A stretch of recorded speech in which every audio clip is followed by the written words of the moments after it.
आनंदाच्या खुशीमध्ये गेलो. चार लेकरं शांत झोपली होती. विठ्ठलपंत पर्णकुटीकडे आले. पर्णकुटीचा दरवाजा उघडला गेला. विठ्ठलपंत आतमध्ये आले आणि चारी लेकरांच्याकडे नजर टाकली. त्यावेळी डोळ्यातून अश्रू आले. रुक्मिणी आई साहेब विठ्ठलपंतांना सांगतायत, स्वामी तुमच्या डोळ्यामध्ये अश्रू का? काय झालं? काही चुकीचा न्याय दिला का? विठ्ठलपंत सांगतायत, रुक्मिणी चुकीचा न्याय नाही दिला, पण एक मला शुद्धीपत्र मिळालं, समाजामध्ये अधिकार मिळाला, पण मला देहांत प्रायश्चित्त. अशी कोणती समाजाची रीत मोडली की लेकरांना सोडून जायचंय?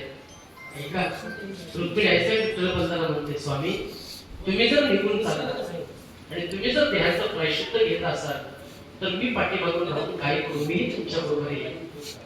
सकाळचा दिवस उजाडला. लेकर बाळ जागीच नाही. सगळी लेकर बाबा केव्हा आला, बाबा केव्हा आला. कोण मांडीवरती बसते, कोण खांद्यावरती घट्ट मिठी मारते. पण